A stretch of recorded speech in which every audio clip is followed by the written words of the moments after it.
The poem of the Man God. Preparation for the Passion. Chapter 541. Martha sends a servant to inform the master. 20th of December, 1946. I am still in Lazarus's house, and I see Martha and Mary go out into the garden in the company of a rather elderly man, who looks very dignified, and I would say that he is not a Hebrew, because his face is clean-shaven, as is customary with Romans. As soon as they are at a little distance from the house, Mary asks him, "Well, Nicomedes, what do you think of our brother? We see that he's seriously ill. Tell us." The man opens his arms in a gesture of commiseration and acknowledgement of the ineluctable situation, and he stops and says, "He is very ill. I have never deceived you since I began to attend him. I have tried everything, as you know, but to no avail. I also hoped, yes, I hoped that he might at least live, reacting against the exhaustion of the disease with the good nourishment and the cordials I prepared for him.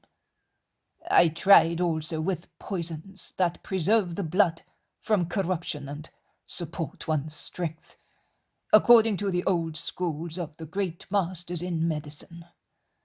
But the disease is stronger than the means we use to cure it. Such diseases are like corrosions. They destroy one. And when they appear exteriorly, the inside of the bones has already been affected. And like the lymph that in a tree ascends from the root to its top, also in this case, the disease has spread from his feet to his whole body." "But only his legs are diseased," says Martha plaintively.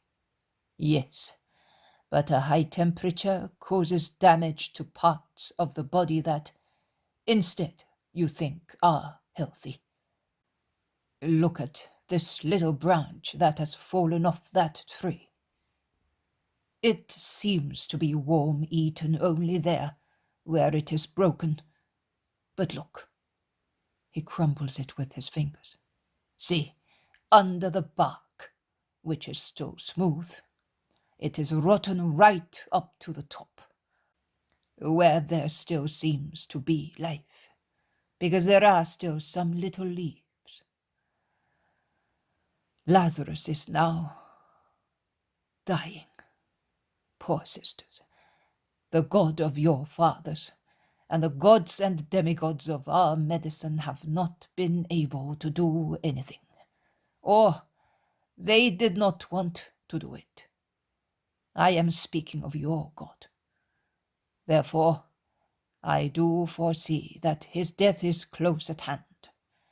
Also, because his temperature has risen, a symptom of the deterioration of his blood brought about by his disorderly heartbeats, and by the lack of stimuli and reactions in the invalid and in his organs. As you can see, he gets no nourishment any more. He cannot hold the little food he takes, and he does not assimilate the little he can hold. It's the end. And believe a doctor who is grateful to you because he remembers Theophilus. The thing to be most desired now is death. Such diseases are dreadful. For thousands of years they have destroyed man, and man cannot destroy them. Only the gods could, if..." He stops. He looks at them, rubbing his clean-shaven chin. He is pensive. He then says, "Why do you not call the Galilean? He is a friend of yours.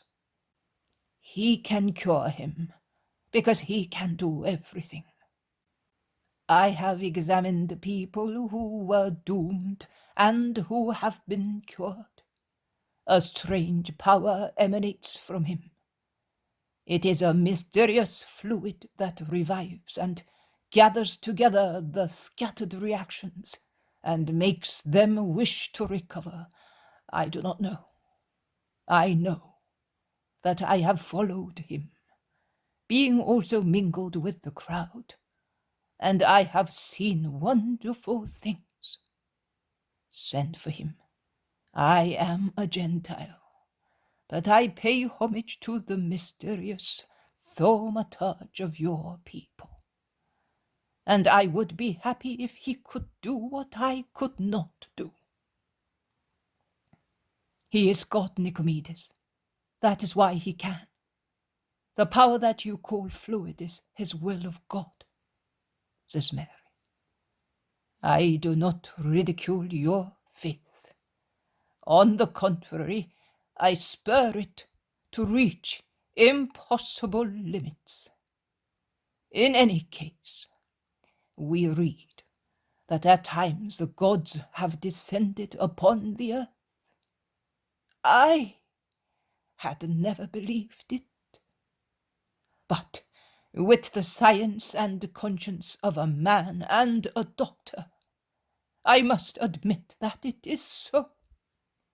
Because the Galilean works such cures that only a god can work. Not a god, Nicomedes, the true God, insists Mary. All right, as you wish. And I will believe in him and become one of his followers if I see Lazarus rise from the dead. Because we must speak of resurrection now, rather than recovery. So send for him urgently, because if I have not become a fool, he will die within the next 3 days at most. I said at most, but it could be sooner. Now. Oh, I wish we could, but we do not know where he is, says Martha. I know where he is. I was told by one of his disciples who was going to meet him, taking some sick people, 2 of whom were my patients. He is beyond the Jordan, near the ford, so he said. Perhaps you know the place better than I do. Oh, he is certainly at Solomon's house, says Mary. Is it very far? No, Nicomedes. Then send a servant at once to tell him to come. I will come back later, and I will stay here to see his action on Lazarus. Hail, ladies, and give courage to each other. He bows to them and goes away towards the exit, where a servant is waiting for him to hold his horse and open the gate to him. What shall we do, Mary? Asks Martha, after she sees the doctor depart. We will obey the master. He told us to send for him after Lazarus' death, and we will do that. But when he is dead, what is the use of having the master here? It will only help our hearts, I agree. But with regard to Lazarus, I am going to send a servant to call him. No, you would destroy the miracle. He said that we must be able to hope and believe against every adverse reality. And if we do so, we shall have the miracle. I am sure of it. If we do not do so, God will leave us with the presumption that we can act better than he can, and he will grant us nothing. But don't you see how much Lazarus is suffering? Have you not heard? When he recovers consciousness, how he longs to see the master. You are hard-hearted if you want to deny our poor brother this last joy. Our poor brother! We shall soon have no brother, no father, no mother, no brother. The family is destroyed, and we are all alone, like 2 palm trees in a desert. She is overwhelmed by grief, and I would say that she falls into hysterics in typical Eastern style, and she tosses herself, striking her face and ruffling her hair. Mary grasps her. She commands her to be silent, saying, "Be quiet, be quiet. I tell you, be quiet. He may hear you. I love him more and better than you do, and I can control myself. You look like a sickly woman. Be silent, I tell you.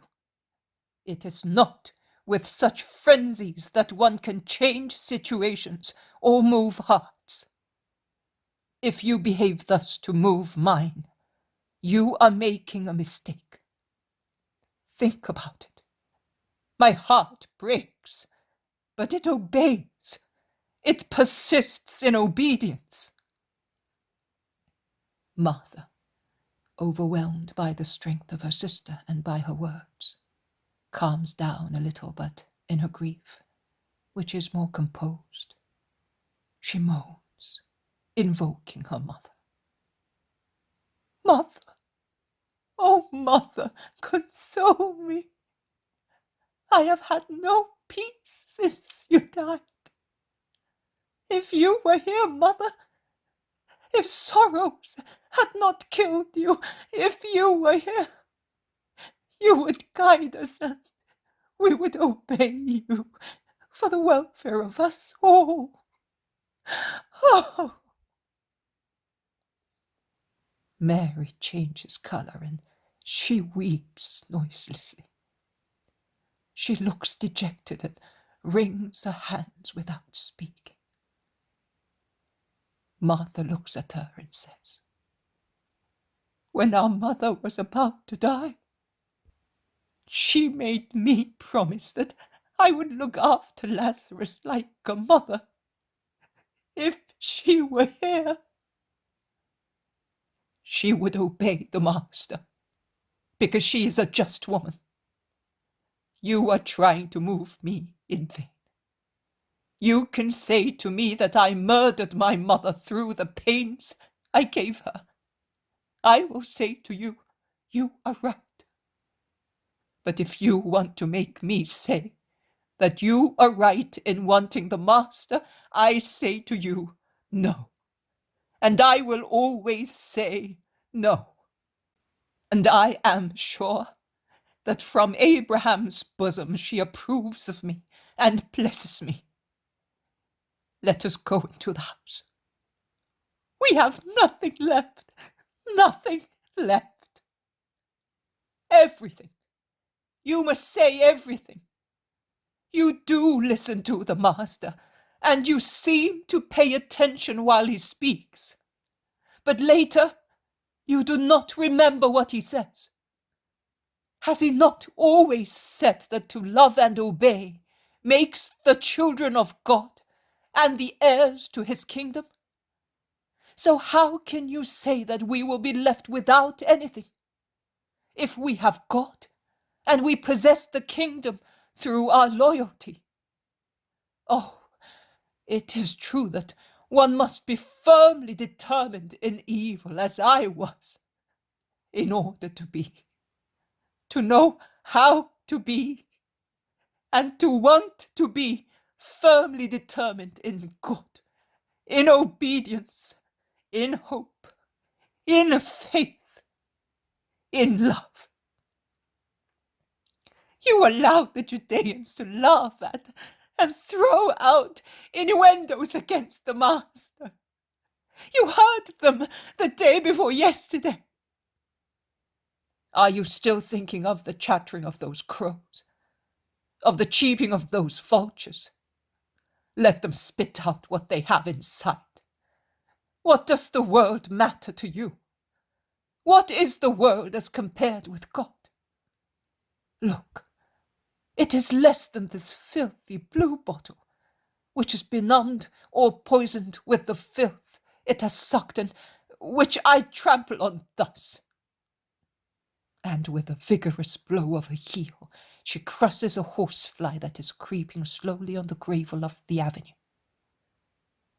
She then takes Martha by the arm, saying, "Come into the house, and at least let us inform the master. Let us send someone to tell him that Lazarus is dying without saying anything else." As if he needed to be told by us. No, it is useless. He said, "Let me know when he is dead." And that is what we will do, but not before his death. No one takes pity on my grief, least of all you. Stop weeping like that. I cannot bear it. In her own sorrow, she bites her lip to encourage her sister and restrain her tears. Marcella runs out of the house, followed by Maximinus. "Martha! Mary! Quick! Lazarus is not well! He does not reply any more!" The two sisters rush back into the house. And shortly afterwards, one can hear Mary's loud voice giving orders for the circumstances, and see servants run with cordials and basins, steaming with boiling water, whispering and making gestures of sorrow. Calm slowly takes over after so much excitement. I see the servants talking to one another in low voices, less excitedly, but with gestures of deep depression, to give emphasis to their words. Some shake their heads, some raise them looking at the sky and stretching out their arms as if to say, "It is so." Some weep, and some still hope for a miracle. Martha appears again. She is as white as death. She turns round to see whether she is being followed. She looks at the servants, who press round her anxiously. She turns round again to see whether anyone has come out of the house to follow her. She then says to a servant, "Come with me." The servant leaves the group and follows her towards the jasmine pergola and goes into it. Martha speaks, still keeping an eye on the house, which can be seen through the thickly entangled branches, and she says, "Listen to me carefully. When all the servants have gone back into the house, and I have given them orders to keep them busy inside, you shall go to the stables. You shall take one of the fastest horses and saddle it. If anyone should by chance see you, say that you are going to call the doctor. You will not be telling a lie, and I am not teaching you to lie, because I am really sending you to the blessed doctor. Take some fodder for the horse and some food for yourself, and this purse for what you may need. Go out through the small gate and through the ploughed fields, where the hoofs make no noise when you go away from the house. Then take the Jericho road and gallop without ever stopping, not even at night. Have you understood? You must never stop. The new moon will illuminate the road for you, if it gets dark while you are still galloping. Bear in mind that the life of your master is in your hands and depends on your speed. I rely on you. Mistress, I will serve you as a faithful slave. Go to the Bethabara ford, cross the river, and go to the village after Bethany, beyond the Jordan. You know, where John used to baptize at the beginning. I know, I went there as well to be purified. The master is in that village. Anybody will tell you the house where he is a guest. But it is better if you follow the banks of the river instead of taking the main road. You will not be noticed so much, and you will find the house by yourself. It is the first one on the only road of the village, and it takes one from the country to the river. You cannot go wrong. It is a low house, with no terrace or upper room, with a kitchen garden when coming from the river before the house, and the kitchen garden is enclosed by a small wooden gate and a hawthorn hedge, I think. A hedge. In any case. Is that clear? Repeat those details. The servant repeats them patiently. All right.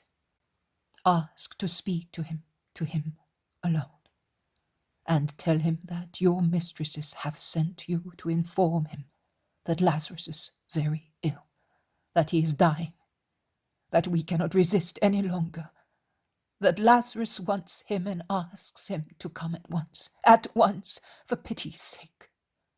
Have you understood? Yes, I have, mistress. Then come back here immediately, so that no one will notice your absence. Take a lamp with you. You will need it when it gets dark. Go, be quick. Gallop. Run the horse off his legs. But come back quickly with the master's reply. Oh, do so, mistress. Go now. See, they have all gone back into the house. Go at once. No one will see you making preparations. I will bring you some food myself. Go. I will leave it on the threshold of the small gate. Go, and may God be with you. Go. She pushes him anxiously, and then she runs into the house cautiously, and shortly afterwards she steals out from a back door on the southern side of the house, with a little bag in her hands. She walks along a hedge as far as the first opening. She turns and disappears.